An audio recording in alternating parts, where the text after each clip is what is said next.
युवराज पद दे दिया और भेंट नहीं दी, कर नहीं दिया महीनों से, तो ऐसा करो चंद्रहास जी को भेज दो। राजा ने स्वीकार कर लिया। और पहले लोग बिल्कुल धर्म से चलते थे, कहीं भी अधर्म का लेश नहीं। एक चिट्ठी लिखी दृष्ट बुद्धि ने और चंद्रहास जी से कहा खोल के पढ़ना नहीं, मेरे पुत्र मदन को देना जाके, और मदन तुम्हें फिर आगे का कार्य सम्राट से मिलाना, माफी करवा देना, ये सब करवा देगा, पर ये चिट्ठी तुम रास्ते में खोल के नहीं देखना। वो वैसे भी किसी का पत्र खोल के देखने का धर्म नहीं कहता। अगर कोई पत्र दे तो ये नहीं कि इसमें क्या लिखा है, नहीं, या तो हिम्मत नहीं है, इतनी धैर्य नहीं है तो मत लो। अगर धैर्य है तो हाथ में लेकर जहां तक पहुंचाना वहां तक पहुंचा दो, नहीं तो वो कार्य ही मत लो। ये अधर्म है कि आप बीच में उसको खोल कर पढ़े। पहले लोग बहुत धर्मात्मा होते थे, एक एक बात धर्मयुक्त होती थी। चंद्रहास जी को चिट्ठी दी, चंद्रहास जी ने पत्र को अपनी पाग में खोस लिया और कुंतलपुर के लिए चले। अब इनका किशोर अवस्था में प्रवेश हो चुका था। एक सुंदर कुंतलपुर के बाहरी रमणीय बगीचा था, वृक्ष बहुत सुंदर सुंदर, पुष्प वाटिका भी बड़ा मनोरम लगा। घोड़ा बांध दिया वृक्ष में और पहले सरोवर का बड़ा निर्मल जल होता, जल पिया, हाथ मुंह धोया, थोड़ी देर भगवान का ध्यान करते रहे वृक्ष के नीचे और फिर लेट गए तो नींद आ गई। भगवान बड़े कृपालु है।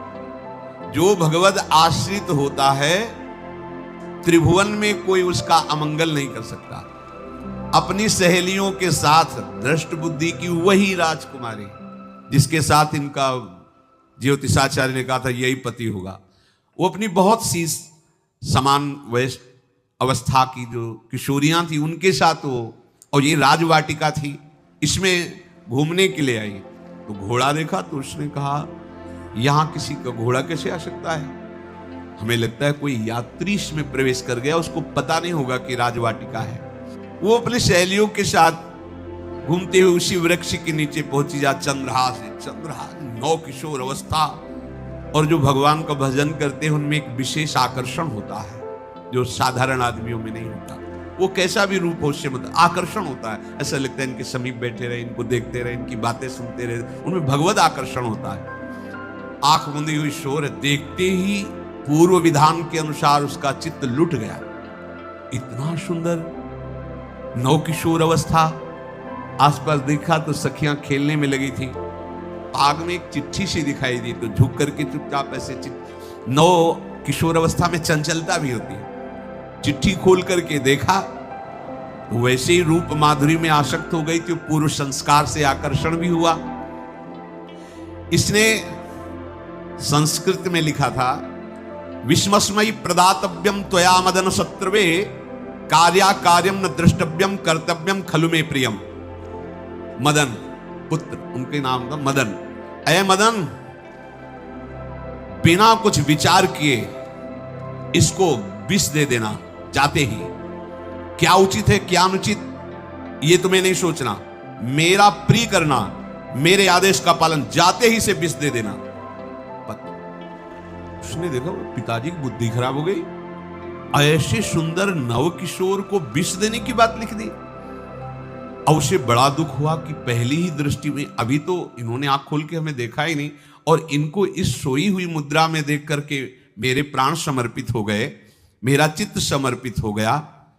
चलो, जब मेरी सखियों के नाम पुकारे जाते हेमलता शशिकला आदि, तो मुझे चुभता था कि मेरा नाम पिताजी ने विषया क्यों रखा है। आज सार्थक हो गया, मेरा नाम सार्थक हो गया।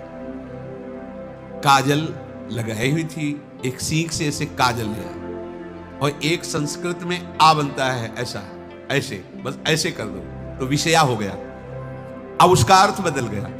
हे मदन, उचित अनुचित का विचार छोड़कर जाते ही इसे विषया प्रदान कर दो, ये मेरा प्रिय कार्य होगा। विषया पुत्री भगवान है, जैसी हो बहुतव्यता तैसी बने सहाय, आप ना आवे आप पर ताई तहां ले जाए। तो ओ वही खोश दिया। और ये सुख हुआ कि तो जाएंगे भाई के पास ही ना, तो घर में ही तो जाएंगे, वहां इनकी इस प्रसन्न मुद्रा में बातचीत करते हुए मैं इनको देखूंगी। ये भगवान का विधान होता है। चंद्रहास जी उठे और पूछते हुए मंत्री के घर पहुंचे और मदन ने देवी की चंदनावती से पिताजी ने इनको भेजा है कि वहां के राजकुमार हैं, हृदय से लगाया। चंद्रहास जी ने कहा आपके पिता ने पत्र दिया है। उन्होंने पत्र पढ़ा, विषमसमयी विषयासमयी विषय, तुरंत बिना विचार किए ब्याह कर दो, दे दो, क्योंकि लिखा है प्रदातव्यम तो या मदन, अभी इसी क्षण जहां ये पत्र मिले, कहा जो आ गया शुभम सी बुलाओ पंडित को। पंडित ने कहा भगवान की कृपा से अगला मुहूर्त है, बिल्कुल ये ब्याह का पक्का मुहूर्त है। अब तो राजघराने तत्काल व्यवस्था हुई।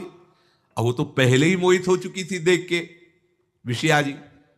तत्काल दुल्हन रूप उनको सजाया गया, इनको दूल्हा रूप सजाया गया। पंडित शुरू कर दिए गणानंद तो गणपति को, ब्याह हो गया।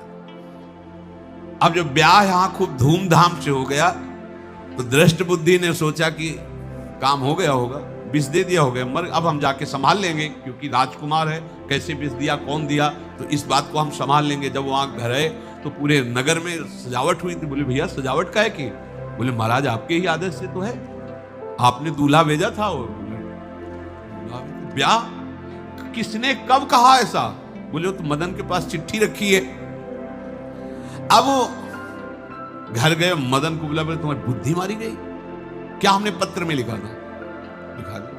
लिखा था हमने, विष इसमें विषया कैसे लिख गया? काजल से ऐसे, और पहले स्याही काजल की ही होती थी, तो ऐसे भगवान सब कुछ बना देते हैं। उनका पिताश्री एक भी अक्षर आपकी आज्ञा का उल्लंघन, आपने लिखा था बिना विचार किए उचित अनुचित का हमारी आज्ञा का पालन किया जाए। विषया प्रदातव्यम मदन, मेरा नाम लेके आपने संबोधन करके, ये देखो ये लिखा हुआ है, इसमें हमारी त्रुटि क्या है?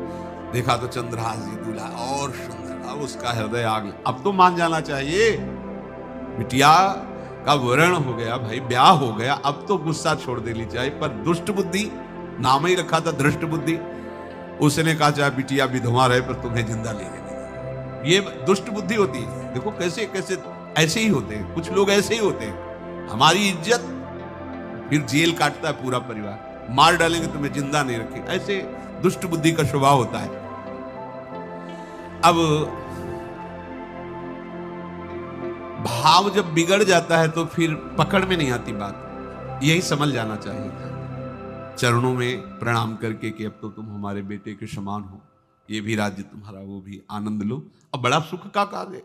लेकिन जब नकारात्मक सोच आ जाती है तो बुद्धि कंट्रोल में नहीं रहती, वो फिर उद्दंडता करने, उसका निश्चय गलत होता है।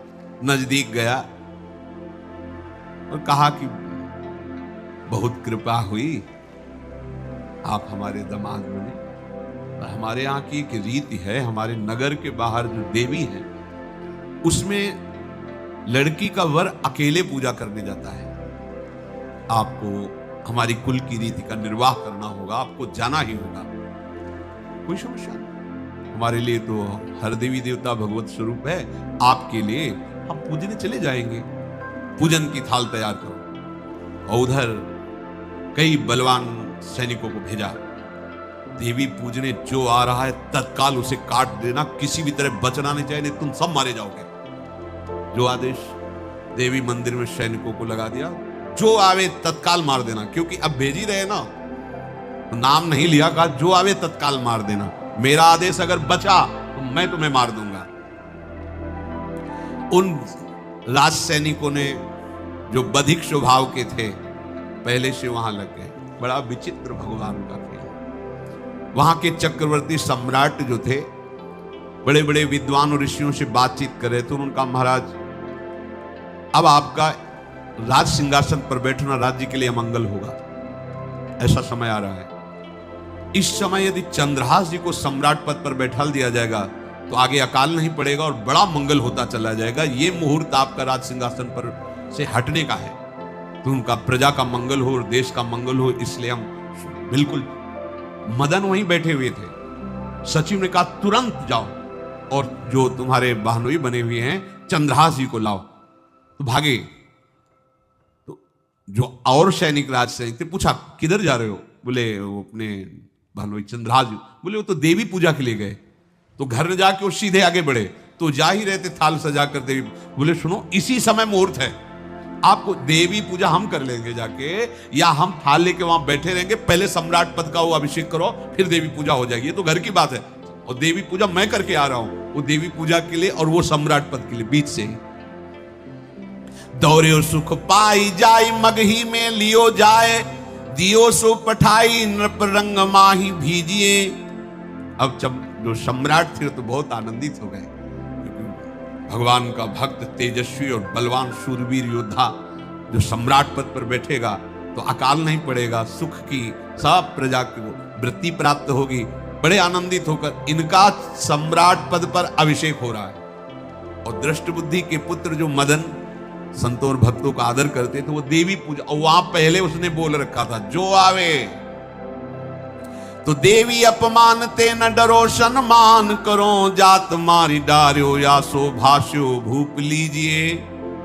चंद्रहास जी का सम्राट पद पर अभिषेक और मदन जी का देवी मंदिर में प्रवेश, और सैनिकों ने काट के फेंक दिया मदन। ये जो पे कृपा रघुपति कृपाल की, बैर और की कहा सरे होई न बाको। बार भगत को जो कोई कोटि उपाय करे, वो स्वामी तुलसीदास जी। भगवान का कृपा पात्र जो भक्त है, किसकी ताकत है कि उससे बैर कर सके। चाहे कोई त्रिभुवन में हो, भक्त का बाल बांका नहीं कर सकता, चाहे करोड़ों करोड़ों उपाय कर ले।